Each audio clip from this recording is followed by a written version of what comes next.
I'm gonna try and do it. I might be digging my own grave, but let's get into it.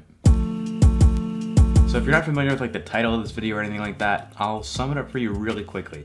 Basically, there are keyboards, and a lot of them are just fine. They do exactly what people need. They're just keyboards, that's it. Literally any keyboard is a good keyboard in that it types. That's all it's gotta do. However, most cheap keyboards use something called rubber domes when you press them. So basically, you have these pieces of plastic that represent letters, obviously, and you press down, and a little rubber dome goes in to kind of complete a circuit, and then the letter that you choose is up on the screen. So that's how it works. It's like plastic on rubber, and that's just how it works, and it's fine. Now there's this whole other world of keyboards called mechanical keyboards, and these keyboards, they use a combination of like springs and plungers and little plastic bits and pieces to feel mechanical. They make a sound. They go like this.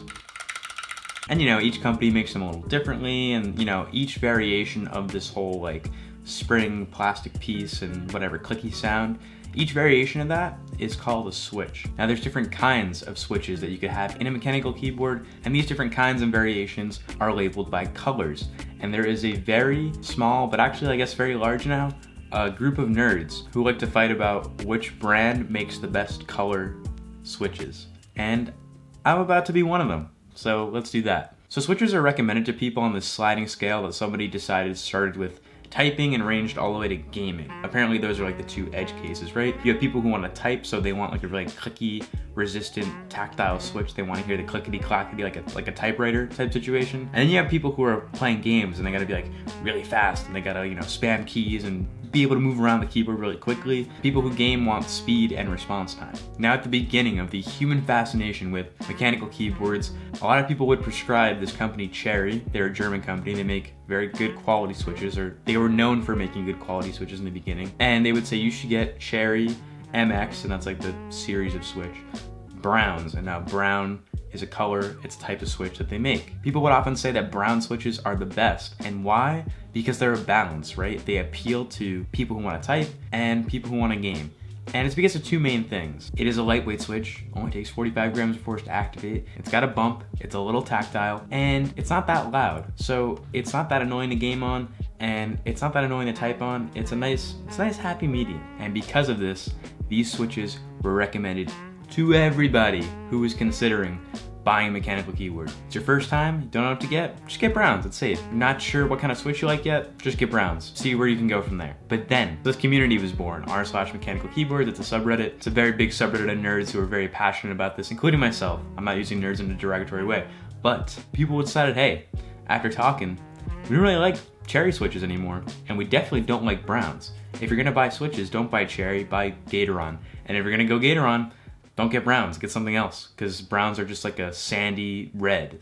Basically a red switch is like a linear switch that is really light and you can just tap it a bunch. There's no bump, it's kind of quiet. It's like the gaming switch. Basically, browns are feel like a little mushy, like ugly, bumpy red. Like it just doesn't have a purpose or a place in the lineup. It's not a good switch. The attitude completely switched. So we were at, you know, buy brown, safe bet, to it's not even worth your time. I'll never forget a comment I read on Reddit that was like, the Cherry MX Brown is the equivalent to the Audio-Technica M50s on the r/headphones subreddit. And as an audiophile, I can translate for you to mean basically that the brown is like a very safe, very generic, for everybody pick that most people will enjoy. It just means browns are a reliable switch that a lot of people own that don't necessarily do anything special. They're okay.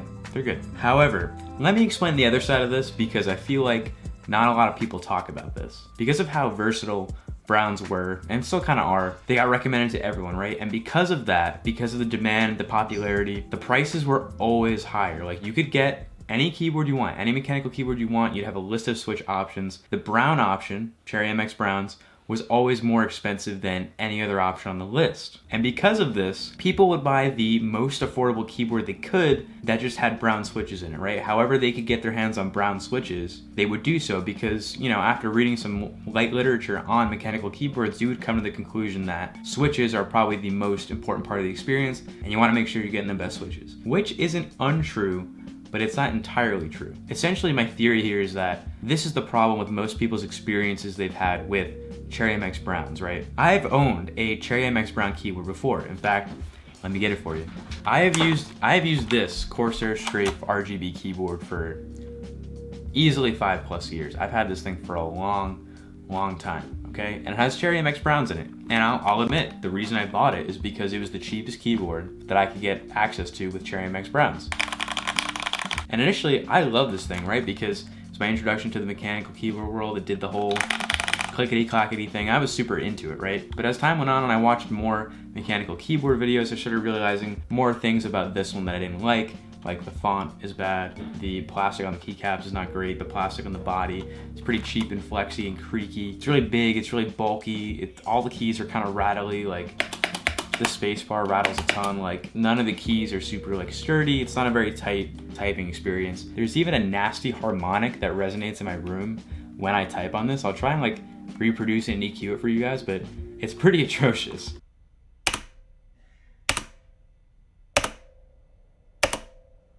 But since everyone talks about switches, right? That was really the only thing in my head. I was like, whoa, maybe all these people are right. Maybe I did make a naive decision years ago, and maybe I should have bought a keyboard with a different switch and I would have had a better experience. But then I realized something. As I was consuming every mechanical keyboard video on the internet, I was like, wow, all these other higher end keyboards with Cherry MX Browns sound and look to feel way better than what I'm using. Like there's just a clear difference. What's wrong with my keyboard? And then it clicked. I was like, maybe it's not the Browns. Maybe the Browns isn't the problem, and maybe it's everything else. And I tested this theory because I've been meaning to. This keyboard is way too big for my desk, so I needed a new keyboard. So I was like, all right, let's get one of the best keyboards we can get with Browns in them. So here is this is the Ducky Mecha. This is like the highest end keyboard that Ducky makes. Very good mechanical keyboard company. And inside it is Cherry MX Browns. And this is quite possibly the best keyboard I've ever had the pleasure of typing on in my entire life. Which led me to the conclusion that this, at the $80 I bought it for, just because it had Browns in it, this is a bad keyboard. Believe it or not, $80 doesn't necessarily guarantee you a good keyboard.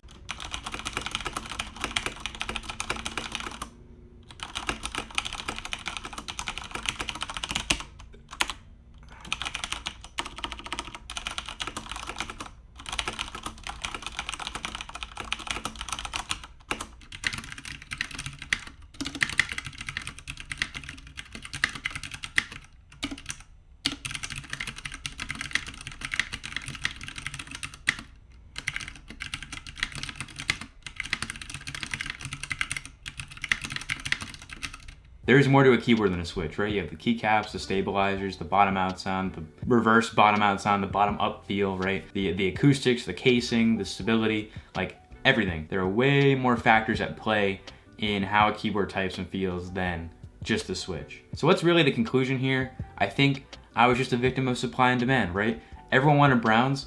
Brown variants were higher priced, so I went for a keyboard that was cheap enough with Browns that I could afford, and I had a bad experience, and it tainted my opinion of Browns. It really did. And I believed a lot of what I heard on the internet, and I was like, Brown's just a bad switch, I'm just gonna switch next time. But this Mecha is so good that it just proved all my preconceived notions of Browns wrong. Like, it's not the Browns, it's the keyboard. I don't dispute what anyone says about them not being as tactile as some other switches, even though this is labeled as tactile. I get it. Like, it's not what it says it is. That's fine. But that doesn't mean it's not still relatively enjoyable to type on. I still think that that little fake bump right there is just enough for me to be like, that was nice. I'm using a nice mechanical keyboard. Feels good. Buying the cheapest Cherry MX Brown keyboard you could find is kind of like buying the engine for a Ferrari and trying to put it in like the cheapest car possible, right? It's not gonna feel like a Ferrari. It's not gonna drive like a Ferrari. In fact, it might even feel worse than a normal car, right? So my point here is everyone who tried Browns most likely tried them in the beginning of their mechanical keyboard career. And as a result, nobody wants to spend a lot, right, on their first keyboard as they're getting into something. So they were just like, oh, Browns are the best. Let me find the cheapest way to buy Browns. Then they got a keyboard that wasn't so great, and they're like, Browns suck. And then now they're willing to spend whatever they spent on that keyboard, or maybe a little more on their next one. So like, okay, for my next keyboard, I'm gonna choose these switches, right?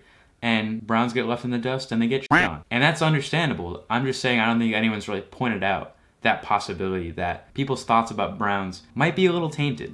And if you're one of those people and you consistently buy new keyboards, I really encourage you to like buy a really nice keyboard and put browns in it and see how you feel if you've never come back to them. If you've already come back to them and you made your decision, cool, respect that. I'm just saying, if you haven't come back to it in a while, maybe give it a chance, because I think they're good. So look, that's my defense of brown switches. It's just my opinion. Drop your opinion below. We're all just nerds having fun here. I don't take any of this seriously or personal. Let's all talk about keyboards together. And yeah, that's been it. Thanks for watching, and I'll see you guys in the next one.